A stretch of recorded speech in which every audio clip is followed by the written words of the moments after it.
In the past, we've had a close look at the Feeple65 female body. Now, we found out that compared to other sizes, or other bodies of the same size, it really is a very good poser. The body is very well engineered, the proportions are beautiful, and it is all in all very pleasurable to handle. And as for the posing, well, it holds almost every pose with ease.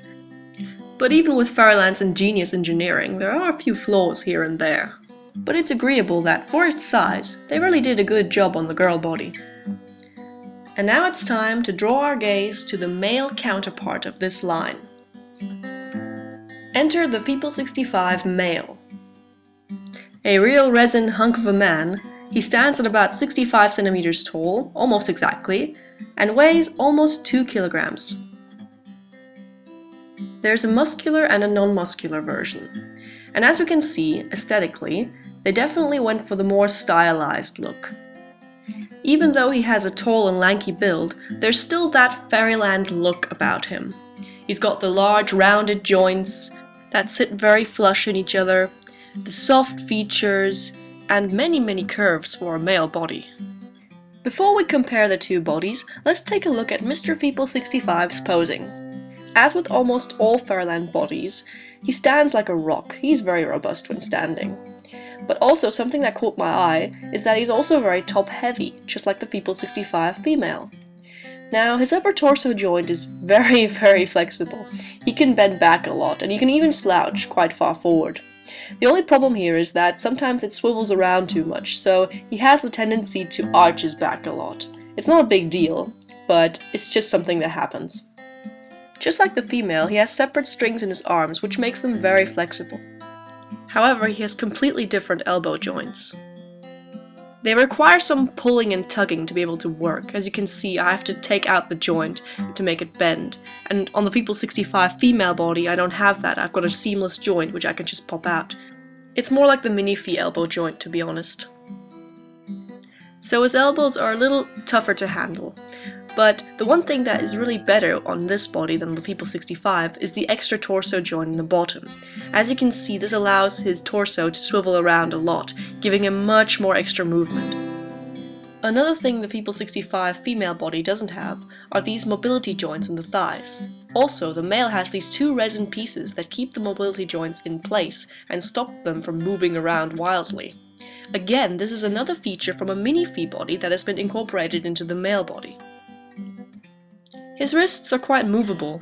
The ball joint does a decent job in giving you a good range of movement. He also has magnets in his wrists, so you can change his hands. Remember the extra torso piece I mentioned? Well, this helps a lot when sitting. Even though he wants to arch his back, you just have to slouch him and pop in the extra torso joint, and then he will sit perfectly. As you can see, the knees are also quite different from the Feeple65 females. They don't have that cutie-leg appearance. With him, the knees are just one line across, and if you bend them, the joint will appear. Now, I really have to take a moment to praise his ability to sit, because this is something that I found was missing with the Feeple65 female body. With the extra mobility joints, he can even sit cross-legged, which is just amazing. I love that he can do that. There is a bit of a downside, as the legs are very heavy, they want to flop about, but as long as you keep his upper torso balanced, you can pose his legs and they should stay put. Granted, with the female body, the posing is more about solidity. With the male body, it's more of a balance act, but you have to take into account the weight. They wanted to keep the body posable, even though he is such a big body and his joints really do weigh a lot. He's also quite bulky on the shoulders and on the legs. But even though he has that, they still managed to make him a really good poser and make it seem effortless, which is something that Fairyland accomplishes in all their lines. And as they stand side by side here, you really notice the differences. The knees, the extra torso joint, and the legs, the mobility joints. It's really fascinating how different two bodies from the same line can be. I get the feeling that with the Feeple65 female, they were looking a lot at the aesthetic, and with the male, it seems like they really had to think about functionality over form, because of how well his joints are engineered and all the extra gimmicks he has. and I have to say, they really pulled off a great body. So the question remains, why isn't he more popular? Now we're getting theoretical. True, there are not many head options for this body. There are, I think, 3 or 4 in total, which is, measly. Also, Fairyland aesthetics may not appeal to everyone. We have to also take into consideration that Fairyland has so many standout bodies and so much popularity buzzing over them that some bodies might get neglected or even overlooked.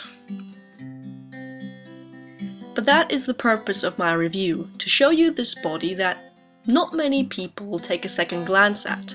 They see Fairyland and they see Minifees, Feeple60s, but the Feeple65s are not that common, and I, for one, think that they're a very outstanding line and they could be so much more if Fairyland invested the time and also the creative energy into creating more sculpts for them.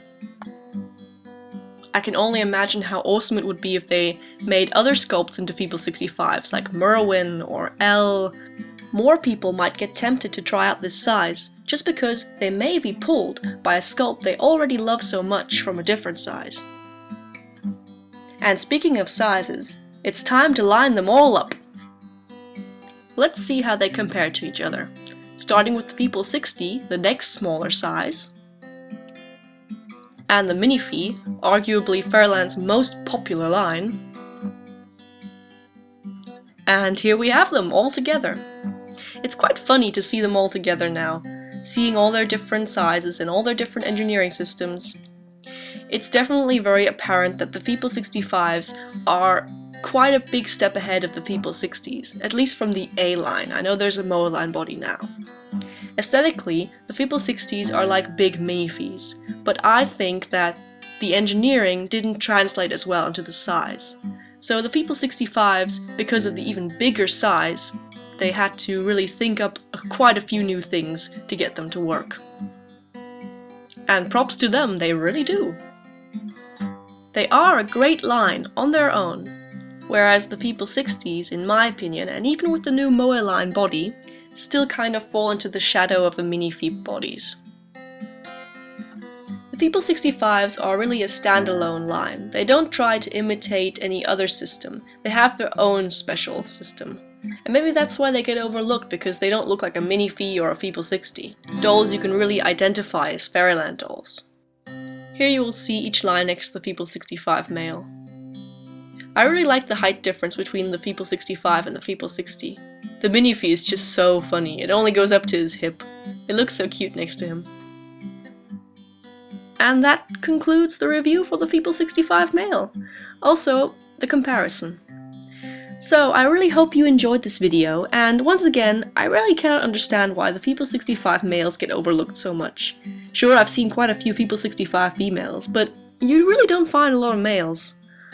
I don't know, maybe the popularity is based on the head sculpts, but who can really say? I, for one, think he is gorgeous, and I'm so happy to own a Feeple65 male. I think he's a doll that, if maximized to his full potential, can truly be extraordinary. So I hope you enjoyed this video, thanks for watching, thank you for your support, and have a happy dolly day, guys. I'll see you in the next one. Bye!